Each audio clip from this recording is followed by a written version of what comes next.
Molt bé, en aquest exercici que he plantejat aquesta setmana hem de resoldre una equació de segon grau, però una mica estranya, no? Perquè estem acostumats a que estigui igualada a 0, però aquí no està igualada a 0.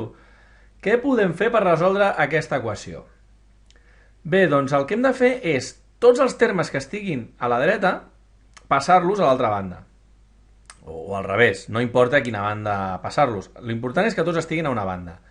Jo agafaré tots els termes de la dreta, o sigui, aquest terme d'aquí, i el traslladaré aquí. El mateix amb aquest d'aquí. Aquest terme d'aquí el traslladaré a l'altra banda. I aquest terme d'aquí també el traslladaré a l'altra banda. D'aquesta manera, com que els tres termes els posaré a l'esquerra, aquí a la dreta em quedarà un 0, que és el que vull. Molt bé, doncs ens hi posem.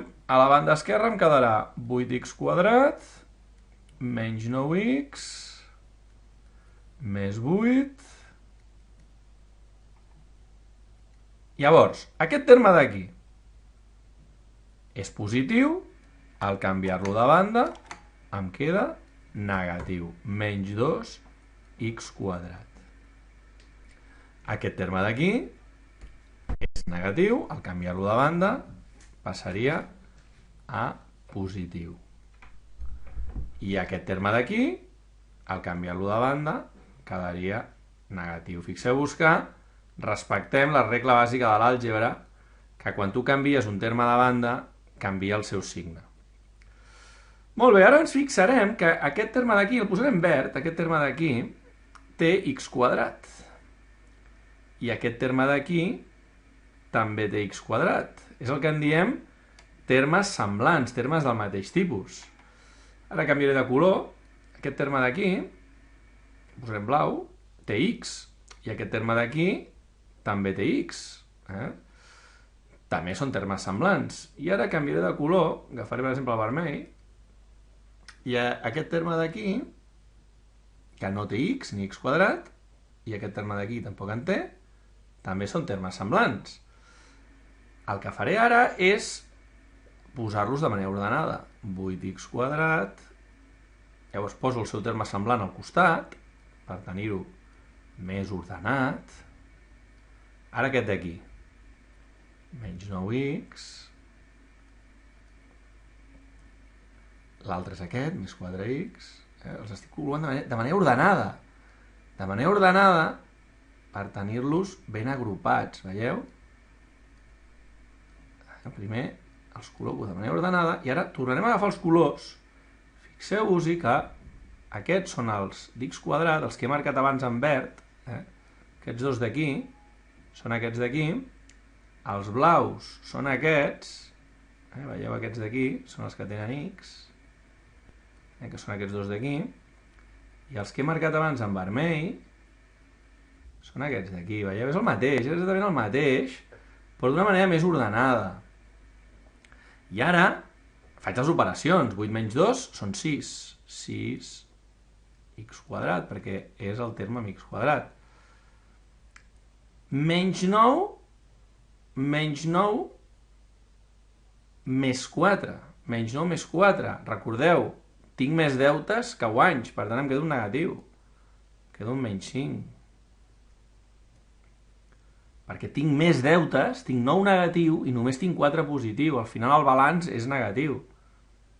I ara aquí 8 menys 7, aquesta sí que és fàcil, no? 8 menys 7 dona 1 positiu.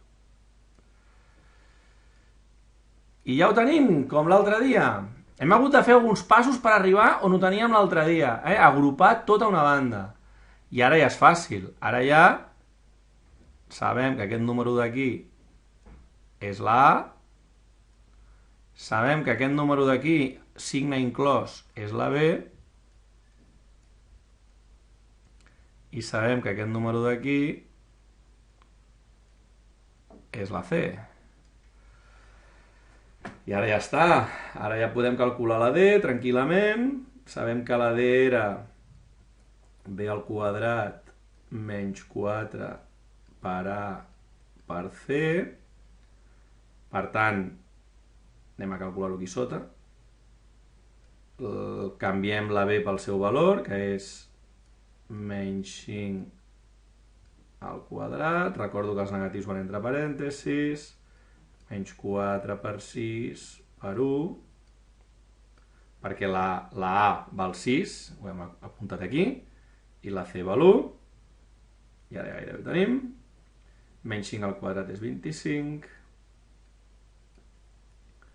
4 per 6 per 1 és 24, 25 menys 24, la D dona 1. Vale? Ara necessitaré una mica d'espai perquè m'he quedat... Esborraré la primera part, la part que ja està feta, ja l'heu entès, aquesta part l'esborro, perquè si no, no m'hi cabran les solucions. Les apunto aquí. Solució 1 és menys b, que vol dir b canviada de signe, menys b més arrel de d partit per 2 per a. Doncs vinga, anem a canviar. B canviada de signe, la b valia menys 5, doncs canviada de signe dona 5, més arrel de d, que la d és 1, partit per 2 per a, la a és 6. I ara resolem. Això dona 5 més 1, perquè l'arrel de 1 és 1, partit entre 12, i això és igual a 6 entre 12, que dona 0,5. Aquesta és la primera solució. I la segona solució seria exactament el mateix, però aquí un menys. Menys arrel de d dividit entre 2 per a. Ja sabem, b canviada de signe, 5, menys arrel de d, la d és 1, i dividit entre 2 per la a és 6, això ja ens ho sabem de memòria. 5 menys 1, dividit entre 12, perquè 2 per 6 són 12, i això és 4, primer el numerador, després el denominador, i 4 entre 12 aproximadament és 0,33. I ja ho tenim, les dues solucions. Com hem vist és una mica més llarg que les altres, perquè primerament hem hagut d'agrupar-les. Però ja està, l'equació és una mica més llarga, però es pot fer tranquil·lament. Espero que feu la feina amb el que us he ensenyat, espero que no hi hagi cap problema a l'hora de fer l'exercici. Moltes gràcies per la vostra atenció i fins a un altre vídeo.